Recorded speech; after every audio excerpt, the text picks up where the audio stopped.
Mes chers frères et sœurs, j'ai prié pour avoir le pouvoir de vous aider dans votre quête personnelle du bonheur. Certains se sentent peut-être déjà suffisamment heureux. Néanmoins, je suis sûr que personne ne refuserait d'être encore plus heureux. N'importe qui s'empresserait d'accepter une garantie de bonheur durable. C'est ce que notre Père céleste, son Fils bien-aimé Jésus-Christ et le Saint-Esprit ont offert à chaque enfant d'esprit de notre Père céleste qui vit actuellement, qui vivra ou qui a vécu dans ce monde. Cette offre est parfois appelée le plan du bonheur. C'est le prophète Alma qui l'a ainsi nommé lorsqu'il instruisait son fils qui s'était enlisé dans le malheur associé au péché. Il savait que la méchanceté ne pourrait jamais faire le bonheur de ce dernier, ni pour aucun enfant de notre Père céleste. Il lui a enseigné que la progression dans la sainteté était le seul chemin du bonheur. Il a clairement expliqué qu'une sainteté plus grande était rendue possible par l'expiation de Jésus-Christ qui nous purifie et nous perfectionne. Seule la foi en Jésus-Christ, le repentir continu et le respect des alliances nous permettent d'obtenir le bonheur durable que nous aspirons à connaître et à conserver. Je prie aujourd'hui pour pouvoir vous faire comprendre qu'un bonheur plus grand découle d'une sainteté personnelle plus grande, afin que vous agissiez en conséquence. Je vous dirai ensuite ce que je sais de moi-même sur ce que nous pouvons faire afin de nous qualifier pour ce don de devenir toujours plus saints. Les Écritures nous enseignent qu'entre autres, nous pouvons être sanctifiés ou devenir plus saints en exerçant notre foi au Christ, nous montrant obéissants, nous repentant, consentant à des sacrifices pour lui, recevant des ordonnances sacrées et respectant nos alliances avec lui. Pour se qualifier pour le don de la sainteté, il faut de l'humilité, de la douceur et de la patience. Un jour, j'ai voulu davantage de sainteté alors que je me trouvais dans le temple de Salt Lake City. J'y suis entré pour la première fois sans savoir grand-chose de ce qui m'attendait. Sur le bâtiment, j'avais vu les mots « Sainteté au Seigneur » et « la maison du Seigneur ». J'éprouvais une grande impatience, mais je me demandais si j'étais préparé. Ma mère et mon père marchaient devant moi lorsque nous sommes entrés. On nous a demandé de montrer nos recommandations attestant notre dignité. Mes parents connaissaient l'homme au bureau des recommandations. Ils se sont attardés un instant pour lui parler. J'ai continué seul vers un grand espace où tout était d'un blanc étincelant. J'ai levé les yeux vers un plafond qui était si haut qu'on se serait cru à ciel ouvert. À cet instant, j'ai eu la nette impression de m'être déjà trouvé là. J'ai entendu une voix très douce, qui n'était pas la mienne. Les paroles prononcées doucement étaient les suivantes. « Tu n'es jamais venu ici. Tu te souviens d'un moment avant ta naissance. Tu te trouvais dans un lieu sacré comme celui-ci. Tu as senti que le Sauveur était sur le point d'arriver là où tu te tenais. Et tu as éprouvé du bonheur parce qu'il te tardait de le voir. Cette expérience dans le temple de Salt Lake City n'a duré qu'un instant. Pourtant, son souvenir me procure encore paix, joie et bonheur tranquille. Ce jour-là, j'ai appris une leçon qui m'a été confirmée maintes fois. Le Saint-Esprit parle d'une petite voix douce. Je l'entends lorsque la paix spirituelle règne dans mon cœur. Il m'apporte une sensation de bonheur et l'assurance que je deviens plus saint. Et cela suscite toujours le bonheur que j'ai ressenti en ces premiers instants passés dans un temple de Dieu. Vous avez observé dans votre vie et dans celle d'autres personnes le miracle du bonheur qui découle d'une sainteté croissante. Ces dernières semaines, j'ai été au chevet de personnes qui pouvaient affronter la mort avec une foi pleine et entière au Sauveur et le visage heureux. L'un d'eux était un homme entouré de sa famille. Sa femme et lui bavardaient doucement lorsque je suis entré avec mon fils. Je les connaissais depuis de nombreuses années. J'avais vu l'expiation de Jésus-Christ opérer dans leur vie et dans celle des membres de leur famille. Ils avaient ensemble choisi de mettre un terme à l'aide médicale qui le maintenait en vie. Il était tranquille lorsqu'il nous a parlé. Il a souri en exprimant sa reconnaissance pour l'Évangile et ses effets purificateurs sur lui et la famille qu'il aimait. Il a parlé de ses années de service heureux dans le temple. À sa demande, mon fils l'a oint d'huile consacrée. J'ai scellé l'onction. Ce faisant, j'ai eu l'impression nette qu'il verrait prochainement son Sauveur face à face.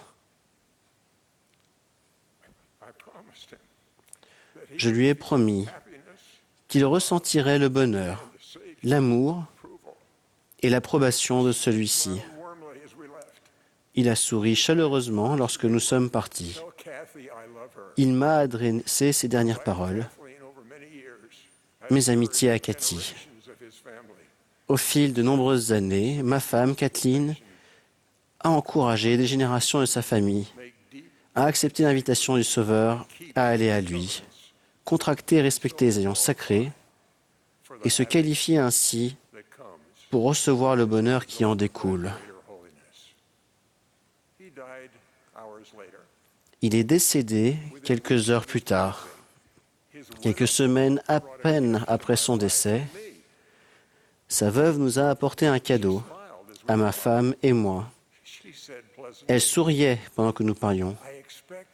Elle a dit d'un air agréable, « Je m'attendais à me sentir triste et seule. Je suis si heureuse. Pensez-vous que c'est normal ?»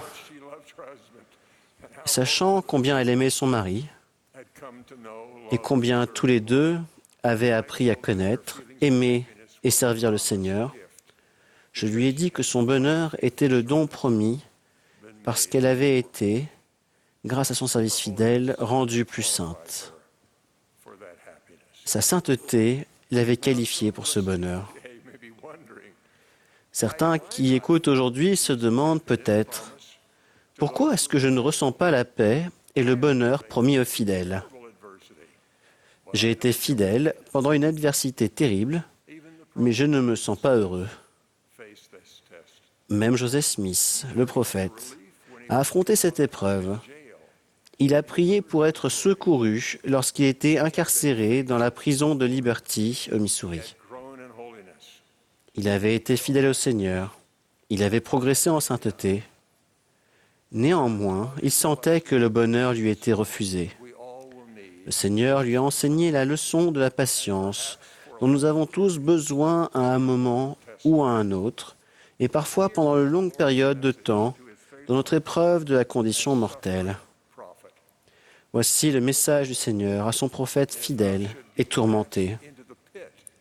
Et si tu dois être jeté dans la fosse ou entre les mains d'assassins, et que la peine de mort soit passée sur toi, si tu es jeté dans l'abîme, si les vagues houleuses conspirent contre toi, si des vents féroces deviennent tes ennemis, si les cieux s'enténèbrent et que tous les éléments s'unissent pour te barrer la route, et par-dessus tout, si la gueule même de l'enfer ouvre ses mâchoires béantes pour t'engloutir, sache, mon fils, que toutes ces choses te donneront de l'expérience et seront pour ton bien.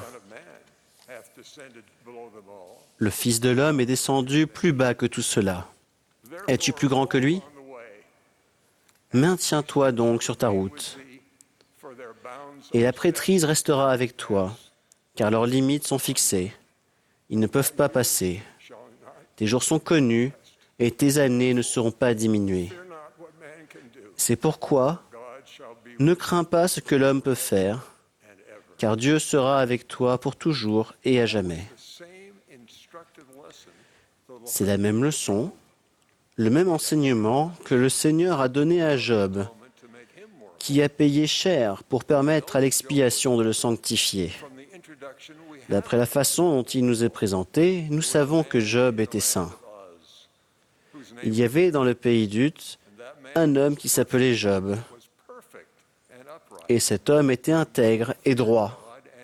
Il craignait Dieu et se détournait du mal. Job perd ensuite ses richesses, sa famille et même la santé. Vous vous souvenez peut-être qu'il doute que sa plus grande sainteté, acquise au prix d'une plus grande adversité, le qualifie pour un plus grand bonheur. Il lui semble que la sainteté lui a apporté le malheur. Néanmoins, le Seigneur lui donne la même leçon rectificatrice que celle qu'il a donnée à Joseph Smith. Il lui permet de voir sa situation poignante avec des yeux spirituels. Il dit « Saint terrain comme un vaillant homme, je t'interrogerai et tu m'instruiras. Où étais-tu quand je fondais la terre? Dis-le si tu as de l'intelligence. Qui en a fixé les dimensions? Le sais-tu? Ou qui a étendu sur elle le cordeau? Sur quoi ces bases sont-elles appuyées? Ou qui en a posé la pierre angulaire? Alors que les étoiles du matin éclataient en chants d'allégresse et que tous les fils de Dieu poussaient des cris de joie. Ensuite, Job regrette d'avoir traité Dieu d'injuste. Il lui est alors permis de voir ses épreuves de manière plus élevée et plus sainte. Il s'est repenti. Job répondit à l'Éternel et dit « Je reconnais que tu peux tout et que rien ne s'oppose à tes pensées. Quel est celui qui a la folie d'obscurcir mes desseins? Oui, j'ai parlé sans les comprendre de merveilles qui me dépassent et que je ne conçois pas. Écoute-moi et je parlerai. Je t'interrogerai et tu m'instruiras. Mon oreille avait entendu parler de toi, mais maintenant mon œil t'a vu. C'est pourquoi je me condamne et je me repens sur la poussière et sur la cendre. Lorsque Job se repent et devient ainsi plus saint, le Seigneur le bénit au-delà de tout ce qu'il a perdu. Cependant, la plus grande bénédiction qu'il reçoit est peut-être d'avoir progressé en sainteté grâce à l'adversité et au repentir. Il est qualifié pour connaître un bonheur plus grand dans les jours qui lui restent à vivre. Il ne suffit pas de demander une plus grande sainteté pour l'obtenir. Elle s'obtient en faisant ce qu'il faut pour que Dieu nous change. Le président Nelson a donné ce qui me semble être le meilleur conseil sur la manière d'avancer le long du chemin des alliances vers une plus grande sainteté. Il a indiqué la voie lorsqu'il a lancé l'exhortation suivante. Goûtez au pouvoir fortifiant du repentir quotidien, de faire un peu mieux et d'être un peu meilleur chaque jour. Lorsque nous choisissons de nous repentir, nous choisissons de changer. Nous permettons au Sauveur de nous transformer en la version optimale de nous-mêmes. Nous décidons de progresser spirituellement et de recevoir la joie de la rédemption en lui. Lorsque nous choisissons de nous repentir, nous choisissons de devenir davantage semblables à Jésus-Christ. Il a poursuivi par cet encouragement. À ce stade de notre progression éternelle, le Seigneur n'attend pas de nous la perfection. Par contre, il attend de nous que nous devenions de plus en plus purs. Le repentir quotidien est la voie de la pureté. Dans un discours de conférence antérieur, Dane Oaks m'a également permis de voir plus clairement comment nous progressons en sainteté et comment nous pouvons savoir que nous nous en rapprochons. Il a dit, « Comment acquiert-on de la spiritualité? Comment atteint-on ce degré de sainteté auquel nous pouvons avoir la compagnie constante du Saint-Esprit? Comment en arrive-t-on à considérer et à évaluer les choses de ce monde dans l'optique de l'éternité? » La réponse du président Oaks commence par une plus grande foi en Jésus-Christ, notre Sauveur aimant. Cela nous amène à rechercher quotidiennement le pardon et à nous souvenir de lui en respectant ses commandements. Cette plus grande foi en lui nous vient lorsque nous nous faisons tous les jours un festin de sa parole. Le cantique « Ah, donne-moi Père » propose une manière de prier pour obtenir de l'aide afin de devenir plus saint. L'auteur suggère avec sagesse que la sainteté que nous recherchons est un don d'un Dieu aimant, accordé au fil du temps, après tout ce que nous pouvons faire. Vous vous souvenez du dernier couplet? Ah, donne-moi Père, plus de pureté et plus de vaillance contre le péché. Fais qu'à ton service, j'ai plus de ferveur, un cœur qui ressemble au tien, mon Sauveur. Quelle que soit notre situation personnelle, ou que nous soyons sur le chemin des alliances qui nous ramènent au foyer, puissent nos prières pour une plus grande sainteté être exercées. Je sais qu'à mesure que cette demande nous sera accordée, nous serons plus heureux. Cela prendra peut-être du temps, mais cela arrivera. Notre Père céleste aimant et son Fils bien-aimé Jésus-Christ m'ont donné cette assurance.